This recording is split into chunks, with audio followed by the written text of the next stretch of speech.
साथ संगत जी, प्यार से कहना धन निरंकार जी। स्वागत है आप सभी का हमारे YouTube चैनल सोना इंस्पायर विचार पर। इस वीडियो की शुरुआत करने से पहले दास आपसे हाथ जोड़कर एक भावपूर्ण निवेदन करना चाहता है। हमारा उद्देश्य आपके जीवन में सकारात्मक शांति और प्रेरणा का संचार करना है। हर रोज हम आपके लिए एक नई प्रेरणादायक वीडियो लाते हैं। इन वीडियो के माध्यम से हम आपके जीवन में आत्मविश्वास, शांति और प्रेम का संदेश पहुंचाना चाहते हैं।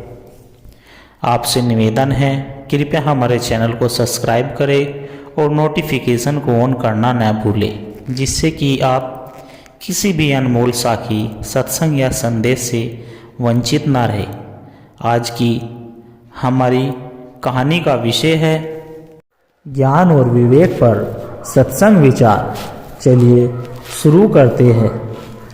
सत्संगत जी, ज्ञान और विवेक का महत्व। ज्ञान और विवेक ही मनुष्य को अन्य प्राणियों से अलग करते हैं। ज्ञान हमें अंधकार से प्रकाश की ओर ले जाता है और विवेक हमें सही और गलत का निर्णय लेने की शक्ति देता है। बिना ज्ञान और विवेक के जीवन दिशाहीन हो जाता है। सच्चा ज्ञान आत्मज्ञान है। शास्त्रों का ज्ञान, पुस्तकों का ज्ञान या बाहरी ज्ञान, संसार का ज्ञान महत्वपूर्ण है, लेकिन सबसे ऊंचा ज्ञान आत्मज्ञान है। जब मनुष्य स्वयं को जान लेता है तो वह अपने जीवन का सच्चा उद्देश्य समझ जाता है और संसार के भ्रम में नहीं फंसता। विवेक ही सही मार्ग दिखाता है। जब जीवन में कोई कठिनाइयाँ आती है, तब ही विवेक वह दीपक है जो हमें अंधकार से बाहर निकालता है। विवेक बिना ज्ञान अधूरा है और ज्ञान बिना विवेक दिशाहीन है। अज्ञान ही दुखों का कारण है। संसार में जो दुख और कष्ट है वे अज्ञान के कारण है। जब मनुष्य यह नहीं जानता कि उसे क्या करना चाहिए और क्या नहीं, तब वह गलत मार्ग पर चल पड़ता है। ज्ञान प्राप्त करके ही मनुष्य अपने जीवन को सुधार सकता है।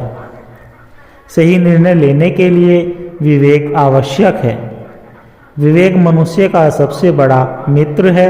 यदि कोई हमें सोने और मिट्टी में भेद न करना सिखाए तो हम दोनों को एक समान समझ सकते हैं। विवेक सिखाता है कि क्या मूल्यवान है और क्या तुच्छ। जीवन में हर निर्णय विवेक से लिया जाए तो कोई पछतावा नहीं होता। गुरु के बिना ज्ञान अधूरा है। जिस तरह सूरज के बिना प्रकाश संभव नहीं, उसी तरह गुरु के बिना सच्चा ज्ञान संभव नहीं। गुरु का मार्गदर्शन हमें सही दिशा में चलना सिखाता है और हमें अज्ञान से मुक्त करता है। सच्चा ज्ञान अहंकार को नष्ट करता है। जो व्यक्ति वास्तव में ज्ञानी होता है वह विनम्र होता है। सच्चा ज्ञान प्राप्त होने पर अहंकार स्वतः ही समाप्त हो जाता है, क्योंकि ज्ञानी जानता है कि वह ब्रह्मांड की विशालता के सामने कुछ भी नहीं है। विवेक से मोह का नाश होता है। मोह मनुष्य को बंधन में डालता है, लेकिन विवेक उसे मुक्त करता है। यदि कोई व्यक्ति मोह में फंसा रहेगा तो उसे सच्चे सुख की प्राप्ति नहीं होगी। विवेक से ही हम यह समझ सकते हैं कि संसार में कुछ भी स्थायी नहीं है। ज्ञान और कर्म साथ साथ चले। ज्ञान तभी सार्थक है जब उसे कर्म में उतारा जाए।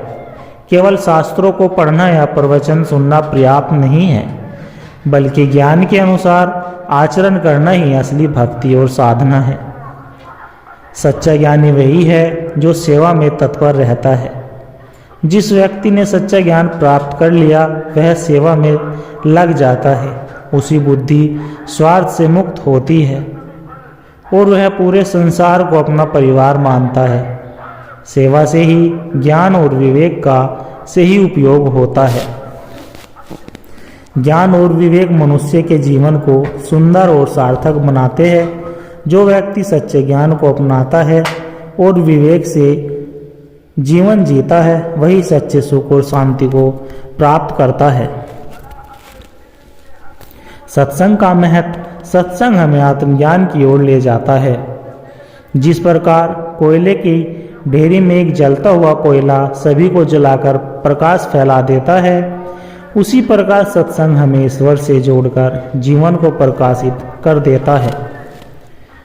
सच्ची भक्ति का मार्ग। भगवान की भक्ति में मन को तल्लीन करने से ही वास्तविक शांति मिलती है।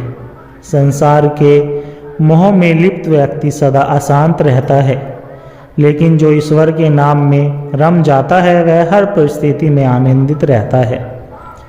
मन का नियंत्रण ही सच्ची साधना। जिसने मन पर विजय पा ली उसने संसार पर विजय पा ली। हमारा मन ही हमारे दुखों का कारण है और मन को साधकर हम मोक्ष प्राप्त कर सकते हैं। सेवा से ही जीवन सार्थक होता है। सच्ची भक्ति केवल प्रार्थना तक सीमित नहीं होती, बल्कि यह सेवा में परिलक्षित होती है। जो दूसरों की सेवा करता है वह वास्तव में ईश्वर की सेवा करता है। संतोष ही परम सुख है। संसार में न तो धन से सुख मिलता है और न ही किसी अन्य वस्तु से। सच्चा सुख केवल संतोष में होता है। संतोषी व्यक्ति हर परिस्थिति में सुखी रहता है। सत्य और अहिंसा का मार्ग। सत्य और अहिंसा ही धर्म के मुख्य आधार है। जो व्यक्ति सत्य को अपनाता है और अहिंसा के मार्ग पर चलता है वह ईश्वर के सबसे निकट होता है। कर्म ही पूजा है। हम जो भी कर्म करते हैं वही हमारी पूजा बन जाती है। अगर हम अपने कर्तव्य को निष्ठा और ईमानदारी से निभाते हैं तो वही हमारे लिए सर्वोच्च साधना है। ध्यान और साधना से आत्म साक्षात्कार। ध्यान और साधना के द्वारा ही हम अपने भीतर छिपे ईश्वर को पहचान सकते हैं। जब हम अपने मन को शुद्ध कर लेते हैं तब हमें आत्म साक्षात्कार होता है। मोह से मुक्त होकर जीना सीखे। इस संसार में कुछ भी स्थायी नहीं है, इसलिए मोह को त्याग कर जीना ही सच्चा ज्ञान है। मोह के कारण ही व्यक्ति दुखी रहता है और उससे मुक्त होकर ही आनंद की अनुभूति होती है। ईश्वर पर अटूट विश्वास रखे। जो व्यक्ति हर परिस्थिति में ईश्वर पर विश्वास रखता है वह कभी विचलित नहीं होता। भगवान की इच्छा में जो समर्पित हो जाता है उसके जीवन में कोई भय नहीं रहता है। सत्संग जीवन में सकारात्मकता, शांति और ईश्वर की अनुभूति प्रदान करता है। जो व्यक्ति सत्संग के विचारों को अपनाता है उसका जीवन सदा आनंदित, शांतिपूर्ण बना रहता है। संत का आशीर्वाद। किसी नगर में एक धनवान व्यापारी रहता था। उसके पास अपार संपत्ति थी, लेकिन फिर भी वह सदैव चिंता और अशांति से घिरा रहता था। उसे हमेशा यही डर लगा रहता था कि कहीं उसकी संपत्ति नष्ट न हो जाए या उसे कोई धोखा न दे दे। दिन रात धन की चिंता में डूबे रहने के कारण उसे न तो शांति मिलती थी और न ही चैन की नींद आती थी। एक दिन नगर में एक महान संत का आगमन हुआ। वे अपनी अद्भुत शिक्षा और प्रेममयी वाणी से लोगों के जीवन में परिवर्तन ला रहे थे। व्यापारी ने भी उनके सत्संग में जाने का निश्चय किया। सत्संग में पहुंचकर व्यापारी ने संत से अपनी समस्या बताई। गुरुदेव, मेरे पास सब कुछ है, धन संपत्ति, परिवार, वैभव, लेकिन फिर भी मैं अंदर से बहुत अशांत हूँ। मैं चैन की नींद नहीं सो पाता और हमेशा किसी अनहोनी की चिंता में डूबा रहता हूँ। कृपया मुझे शांति का मार्ग दिखाइए। संत मुस्कुराए और बोले, बेटा, अगर तुम सच में शांति चाहते हो तो तुम्हें एक कार्य करना होगा। तुम अपनी सबसे प्यारी वस्तु किसी ज़रूरतमंद को दान दे दो। व्यापारी को यह सुनकर अचंभा हुआ। लेकिन उसने संत की बात मानने का निश्चय किया। उसने बहुत सारा धन गरीबों में बांट दिया, लेकिन फिर भी उसकी बेचैनी खत्म नहीं हुई। वह फिर से संत के पास गया और अपनी समस्या बताई। संत मुस्कुराए और बोले, तुमने वह दान किया जो तुम्हारे लिए मूल्यवान था, लेकिन क्या तुमने उसे दान किया जो तुम्हारे मन के सबसे करीब है? व्यापारी ने सोचा और कहा, गुरुदेव, मेरे लिए सबसे प्रिय वस्तु मेरा यह सोने का कंगन है। इसे मैं कभी अपने से दूर नहीं करता। संत बोले, तो जाओ और इसे किसी ऐसे व्यक्ति को दे दो जिसे वास्तव में इसकी आवश्यकता हो। व्यापारी ने अनमाने मन से अपना सोने का कंगन लिया और एक गरीब व्यक्ति को दे दिया। आश्चर्यजनक रूप से जैसे ही उसने यह किया, उसके मन में एक भारी बोझ उतर गया। उसे ऐसा लगा जैसे वर्षों पुरानी कोई बेड़ी टूट गई हो। पहली बार उसने सच्ची प्रसन्नता और हल्कापन महसूस किया। व्यापारी दौड़ता हुआ संत के पास आया और बोला, गुरुदेव, आज पहली बार मैंने सच्चे आनंद और शांति का अनुभव किया। धन से बंधे रहने के कारण मैं सदैव चिंता में रहता था, लेकिन जैसे ही मैंने उसे मुक्त किया, मेरा मन भी मुक्त हो गया। संत ने प्रेम पूर्वक कहा, वत्स, यही जीवन का सत्य है। जो वस्तु हमें बांधती है वही हमारे दुखों का कारण बनती है। त्याग और संतोष में ही सच्चा सुख है।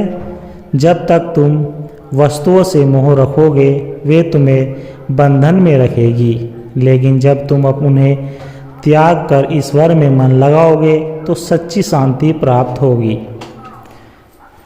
सत्संगत जी, यह कथा हमें सिखाती है कि सच्ची शांति बाहरी संपत्ति में नहीं बल्कि आंतरिक संतोष और त्याग में है।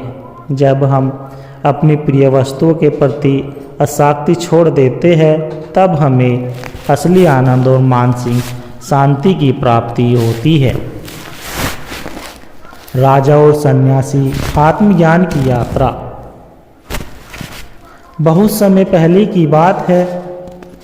एक राज्य में राजा अर्जुन सेन राज करता था।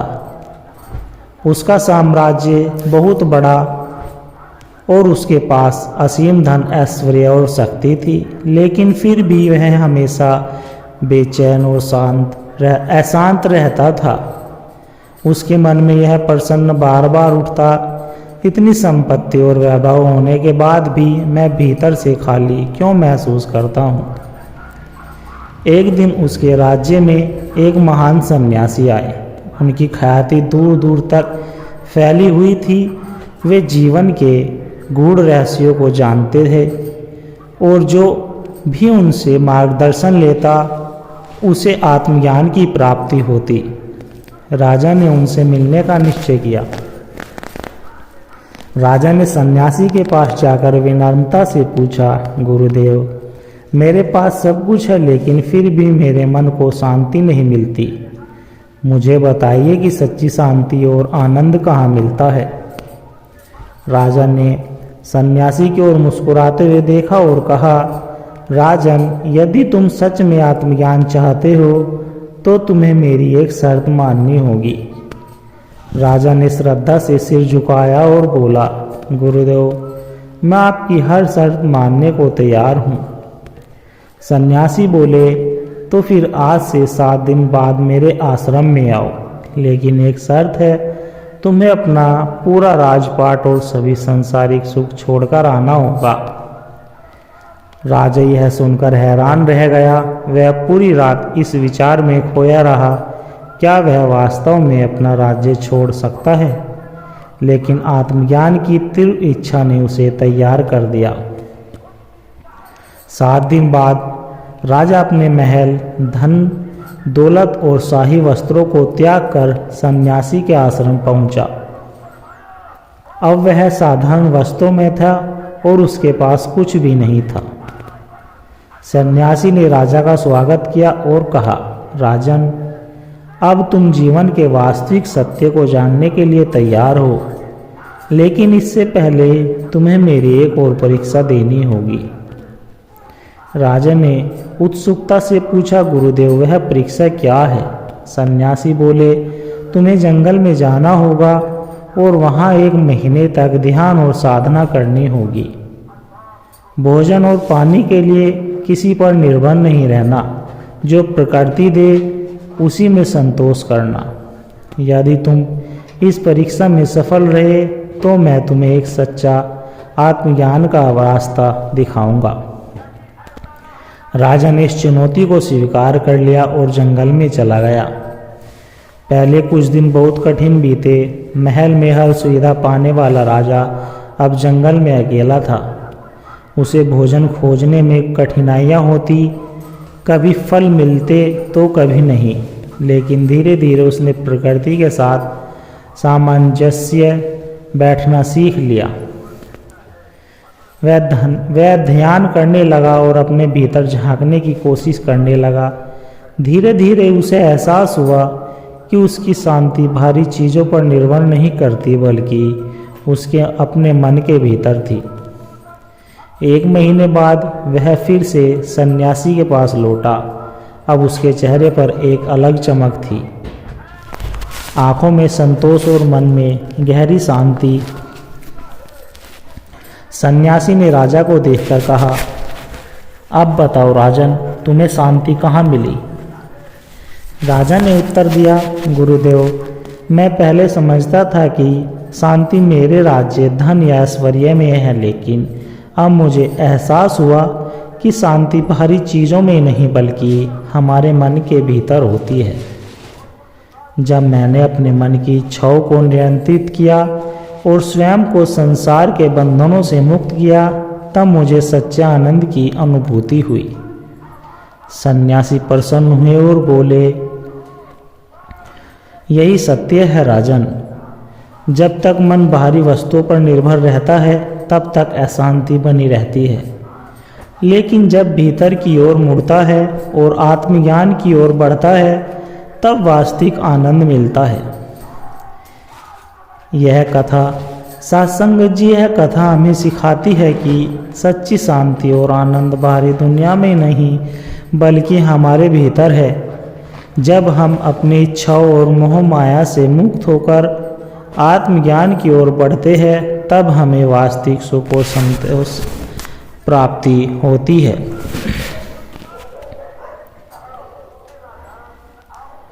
सत्संग का महत्व। सत्संग का अर्थ सज्जनों की संगति या सत्य की संगति।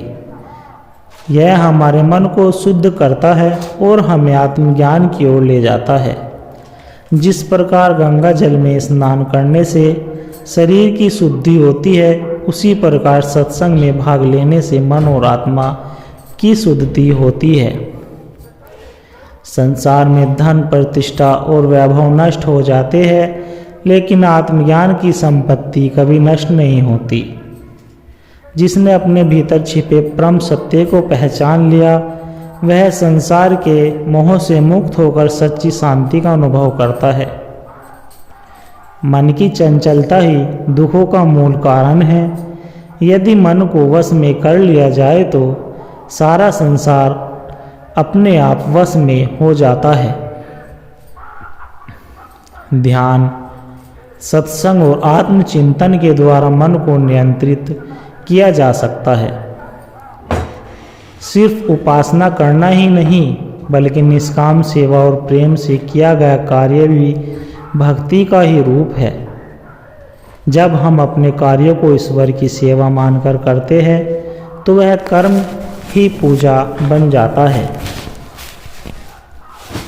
यह संसार नश्वर है, यहाँ सब कुछ अस्थायी है। जो व्यक्ति मोह माया से ऊपर उठ जाता है वही सच्चे आनंद का अनुभव कर सकता है। जैसे कमल का फूल कीचड़ में रहकर भी उससे अछूत रहता है, वैसे ही हमें संसार में रहकर भी इससे निर्लिप्त रहना चाहिए। सत्य और अहिंसा का पालन करने वाला व्यक्ति कभी भटकता नहीं।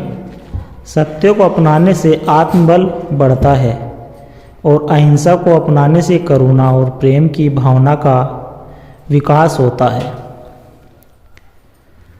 यदि हम वास्तव में ईश्वर की भक्ति करना चाहते हैं तो हमें ज़रूरतमंदों की सेवा करनी चाहिए। जो व्यक्ति दूसरों की निस्वार्थ भाव से सहायता करता है वही वास्तव में ईश्वर के सबसे करीब होता है। जो व्यक्ति संतोषी है वह हर परिस्थिति में सुखी रहता है। जो व्यक्ति उसमें संतोष करना और जो नहीं मिला उसकी चिंता न करना ही जीवन का सबसे बड़ा ज्ञान है। ध्यान करने से मन की गहराइयों में उतरकर आत्मा का साक्षात्कार किया जा सकता है। जब हम अपने भीतर झांकते हैं तब हमें एहसास होता है कि सच्चा सुख बाहरी दुनिया में नहीं बल्कि हमारे भीतर है। जिस तरह एक बच्चा अपनी माँ की गोद में पूर्ण सुरक्षित महसूस करता है, उसी तरह जब हम ईश्वर पर पूर्ण विश्वास रखते हैं तब सभी भय समाप्त हो जाते हैं। जो कुछ भी हो रहा है वह ईश्वर की इच्छा से ही हो रहा है। इस भावना को अपनाने से मन को शांति मिलती है। सत्संगत जी, इस सत्संग विचार का निष्कर्ष यही है कि सत्संग हमें अज्ञानता से ज्ञान की ओर, अशांति से शांति की ओर और मोह से मुक्ति की ओर ले जाता है।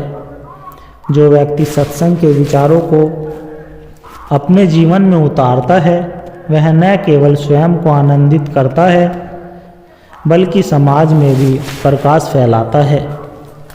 सत्संगत जी, दास के द्वारा कहे गए सत्संग विचार, आध्यात्मिक कहानी विचार अगर आप जी को अच्छे लगे हो तो चैनल को सब्सक्राइब और वीडियो को लाइक ज़रूर कर दे और दास को आशीर्वाद दे कि आप जी के चरणों में हर रोज़ ऐसे ही एक प्रेरणादायक कहानी विचार, सत्संग विचार लेकर आता रहूं। सत्संग जी, बड़े प्यार के साथ कहना जी। धन निरंकार जी।